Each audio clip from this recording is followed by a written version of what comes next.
Hello, this is Dr. Tom O'Brien at thedr.com. I've been asked by the team at Cancer Schmancer if I could do a short video for the I Have Cancer, Now What series and answer the question, are there certain foods I should eat or avoid? And the answer is absolutely yes.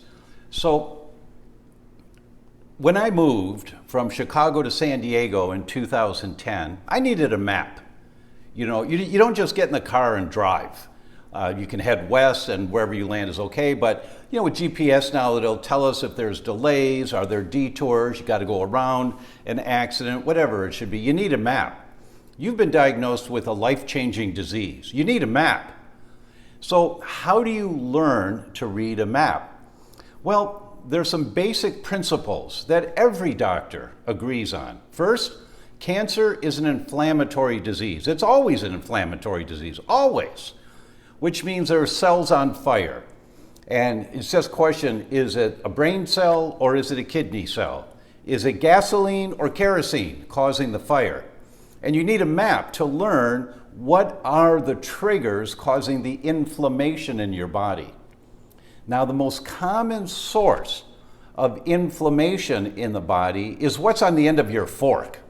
That's true for almost everyone with any type of disease, that there are some foods they're eating, they don't know they're bad for them because they don't feel sick when they eat them. But we know the ratio is 8 to 1. For every one person that feels stomach pain or abdominal symptoms when they eat something that's not good for them, there are 8 people that feel fine because it's affecting their brain or their kidneys, not their stomach. So they don't feel it in the stomach. So it doesn't matter how you feel when you eat a food that's not good for you. So start a journey and learn what foods work for you and what foods don't. Consistently, we find at thedr.com, and many of my friends in the functional medicine field find the same thing, and that is gluten-free, dairy-free, and added sugar-free. Critically important to calm down the inflammation. We know that every human gets inflammation in their gut when they eat wheat. Within 5 minutes of wheat coming out of the stomach into the intestine. Every human who ingests gluten gets inflammation in their stomach and this thing called leaky gut. Every human. So on the safe side, gluten-free, dairy-free, added sugar-free. That's the first thing. Now, food is critical. You need the nutrients. You need to support your immune system in really going to battle to protect you. And so what foods do you choose? We recommend the rainbow diet, the colors of the rainbow. The brighter the color, the more what are called polyphenols are in that fruit or vegetable, and they calm down inflammation in your body.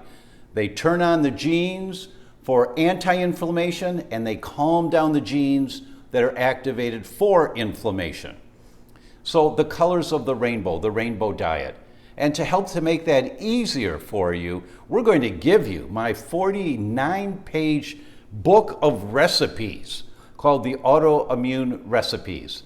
And these are fabulous. They're easy. They're not Julia Child recipes, but they're easy. Your kids will love them. Full of the colors of the rainbow, lots of polyphenols, lots of vitamins and nutrients. And try just a couple of those recipes. Just try them. You know, I'm shooting this myself here in front of the door because you're about to take a journey, or you've already started a journey. You got to walk through a door to go somewhere different. You need a map on how to get there. Follow what Fran says at Cancer Schmancer. She's interviewed the best people in the world, you know, and this person knows a lot about this person knows a lot about that. Use Cancer Schmancer as a guide so that you don't go off on some tangent and do something that may help a few people. Fran's going to talk to you about the big kahuna things, the things that are most important, like food. It's most important. I'm going to tell you one story. 1986, gastroenterologist in Australia writes a paper and says, you know, sometimes I think ulcers are caused by a bacteria. All of his colleagues said, what are you, a nutcase? Everybody knows that ulcers are caused by too much acid and you have to take antacids. He didn't care. I mean, he was ostracized, but he didn't care. So what did he do? He did an endoscopy. He put a tube down his throat, took pictures of the healthy pink tissue of his stomach. Then he drank a beaker of this bacteria called Helicobacter pylori, H. pylori. Waited about 5 days until he was feeling really sick, did another endoscopy, took pictures of the ulcers in his stomach that had formed, took the antibiotics to kill the bacteria, waited a week, did another endoscopy to show the healing of the ulcers, and then he published that research paper with the pictures.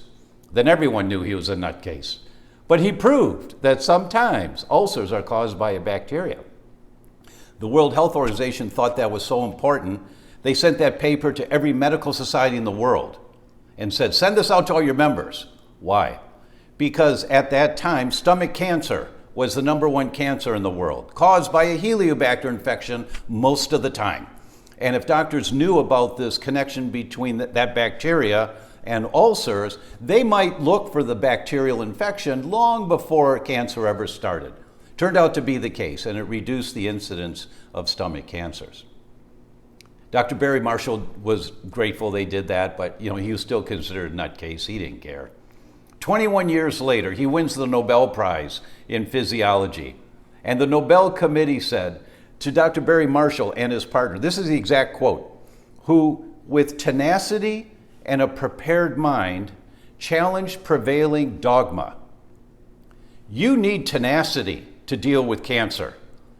What does that mean? You don't give up. You just keep doing the little things. I call it base hits win the ball game. You do the little things. Every meal you choose to have more colors. Every meal. That's tenacity. Prepare your mind. Listen to these videos at Cancer Schmancer. Follow what Fran says. Just give it a shot to challenge the prevailing dogma. And I promise you'll support your immune system and you'll do much, much better. Go to the dr.com/recipes, and we've got that whole book there just waiting for you. Thanks so much.